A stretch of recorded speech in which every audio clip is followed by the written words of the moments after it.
ഇന്ന് ആക്ച്വലി ദുബായിൽ വന്നിട്ട് നമ്മുടെ ഫസ്റ്റ് ഗ്രോസറി ഷോപ്പിംഗ് ആണ്. കുറച്ചധികം സാധനങ്ങൾ വാങ്ങാനുള്ളത് കൊണ്ട് തന്നെ നമ്മൾ അടുത്ത നെസ്റ്റോ ഹൈപ്പർ മാർക്കറ്റിലാണ് പോയത്. മമ്മീനെ ഞാൻ ഓരോരോ കാര്യങ്ങൾ പഠിപ്പിച്ചുകൊണ്ടിരിക്കുകയാണ്. അതായത് എങ്ങനെ ക്യാബ് ബുക്ക് ചെയ്യണം, കാർഡ് പേയ്മെൻറ്റ് ചെയ്യണം, എങ്ങനെ ദുബായിൽ എങ്ങനെ സർവൈവ് ചെയ്യാം ഒറ്റയ്ക്ക് എന്നുള്ളത് ഞാൻ ട്രെയിൻ ചെയ്യിപ്പിച്ചുകൊണ്ടിരിക്കുകയാണ്. അങ്ങനെ നെസ്റ്റോയിലെ ഷോപ്പിംഗ് ഒക്കെ കഴിഞ്ഞ് ഞങ്ങൾ തിരിച്ച് ഒരു കോഫിയൊക്കെ കുടിച്ചിട്ട് തിരിച്ച് നമ്മൾ അപ്പാർട്ട്മെൻറ്റിലേക്ക് വന്നു.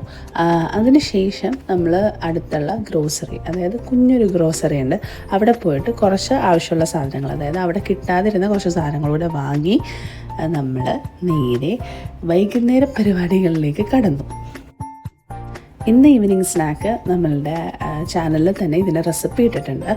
എന്താ പറയുക, ചിക്കൻ മുളക് ബജി, അതായത് ചിക്കൻ മോമോസിൻ്റെ ഫില്ലിങ് ഉണ്ടാക്കിയിട്ട് വലിയ മുളക് ബജി എടുത്ത് അത് കട്ട് ചെയ്ത് അതിൻ്റെ ഉള്ളിൽ സ്റ്റഫ് ചെയ്ത് ബാറ്ററിൽ മുക്കി പൊരിക്കും. മോനെ നല്ല ടേസ്റ്റായിരുന്നു കേട്ടോ, അടിപൊളി സാധനമാണ്. സോസും കൂട്ടി മുക്കി അടിക്കണം. അങ്ങനെ സ്നാക്ക് ഒരുവിധം വറുത്ത് കോരിയപ്പോഴത്തേക്കും നമ്മുടെ ജോലിക്കാരൊക്കെ ഹാജരായി. അങ്ങനെ നമ്മൾ ചായയും സ്നാക്കൊക്കെ കഴിച്ച് എൻജോയ് ചെയ്തിരുന്നു. അതിനുശേഷം ബംബി ആയിട്ടുള്ള പ്ലേ ടൈം, മെയിനായിട്ട് ബംബി ബോയ് ആയിട്ടുള്ള പ്ലേ ടൈമാണ് ഏറ്റവും കൂടുതൽ ഉണ്ടാകുന്നത്.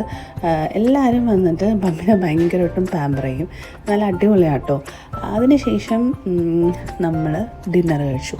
ഇന്ന് ഡിന്നറിൻ്റെ സ്പെഷ്യൽ എന്താണെന്ന് വെച്ച് കഴിഞ്ഞാൽ ഗോതമ്പ് പുട്ടും നല്ല തേങ്ങ അരച്ച് വെച്ച നല്ല ചാളക്കറി. അയ്യോ, ഇപ്പം തന്നെ വയല് വെള്ളം തന്നെ. പിന്നെ പപ്പടം, പിന്നെ പോട്ടിക്കറി, ദോശയൊക്കെ ഉണ്ടായിരുന്നു.